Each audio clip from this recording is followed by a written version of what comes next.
Judges chapter 11. Now Jephthah the Gileadite was a mighty man of valor, but he was the son of a harlot, and Gilead begot Jephthah. Gilead's wife bore sons, and when his wife's sons grew up, they drove Jephthah out, and said to him, You shall have no inheritance in our father's house, for you are the son of another woman. Then Jephthah fled from his brothers, and dwelt in the land of Tob, and worthless men banded together with Jephthah, and went out raiding with him. It came to pass after a time that the people of Ammon made war against Israel. And so it was, when the people of Ammon made war against Israel, that the elders of Gilead went to get Jephthah from the land of Tob. Then they said to Jephthah, Come and be our commander, that we may fight against the people of Ammon. So Jephthah said to the elders of Gilead, Did you not hate me and expel me from my father's house? Why have you come to me now when you are in distress? And the elders of Gilead said to Jephthah, That is why we have turned again to you now, that you may go with us and fight against the people of Ammon, and be our head over all the inhabitants of Gilead.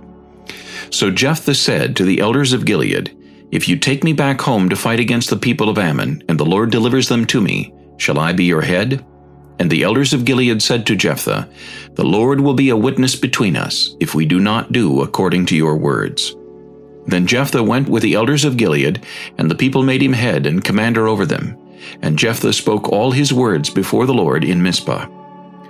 Now Jephthah sent messengers to the king of the people of Ammon, saying, What do you have against me, that you have come to fight against me in my land? And the king of the people of Ammon answered the messengers of Jephthah, Because Israel took away my land when they came up out of Egypt, from the Arnon, as far as the Jabbok, and to the Jordan. Now therefore restore those lands peaceably. So Jephthah again sent messengers to the king of the people of Ammon, and said to him, Thus says Jephthah, Israel did not take away the land of Moab, nor the land of the people of Ammon. For when Israel came up from Egypt, they walked through the wilderness as far as the Red Sea, and came to Kadesh. Then Israel sent messengers to the king of Edom, saying, Please let me pass through your land. But the king of Edom would not heed, and in like manner they sent to the king of Moab, but he would not consent. So Israel remained in Kadesh. And they went along through the wilderness, and bypassed the land of Edom and the land of Moab, came to the east side of the land of Moab, and encamped on the other side of the Arnon. But they did not enter the border of Moab, for the Arnon was the border of Moab. Then Israel sent messengers to Sihon king of the Amorites, king of Heshbon, and Israel said to him, Please let us pass through your land into our place. But Sihon did not trust Israel to pass through his territory. So Sihon gathered all his people together, encamped in Jahaz, and fought against Israel. And the Lord God of Israel delivered Sihon and all his people into the hand of Israel, and they defeated them. Thus Israel gained possession of all the land of the Amorites who inhabited that country. They took possession of all the territory of the Amorites, from the Arnon to the Jabbok, and from the wilderness to the Jordan. And now the Lord God of Israel has dispossessed the Amorites from before his people Israel. Should you then possess it? Will you not possess whatever Chemosh your God gives you to possess? So whatever the Lord our God takes possession of before us, we will possess. And now, are you any better than Balak the son of Zippor, king of Moab? Did he ever strive against Israel? Did he ever fight against them? While Israel dwelt in Heshbon and its villages, in Aroer and its villages, and in all the cities along the banks of the Arnon for 300 years, why did you not recover them within that time? Therefore I have not sinned against you, but you wronged me by fighting against me. May the Lord, the judge, render judgment this day between the children of Israel and the people of Ammon. However, the king of the people of Ammon did not heed the words which Jephthah sent him.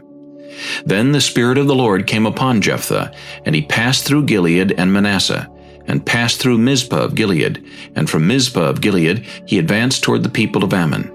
And Jephthah made a vow to the Lord, and said, If you will indeed deliver the people of Ammon into my hands, then it will be that whatever comes out of the doors of my house to meet me, when I return in peace from the people of Ammon, shall surely be the Lord's, and I will offer it up as a burnt offering. So Jephthah advanced toward the people of Ammon to fight against them, and the Lord delivered them into his hands. And he defeated them from Aroer as far as Minnith, 20 cities, and to Abel-keramim with a very great slaughter. Thus the people of Ammon were subdued before the children of Israel.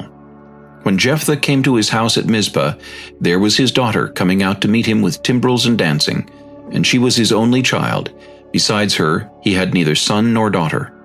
And it came to pass when he saw her that he tore his clothes and said, Alas, my daughter, you have brought me very low.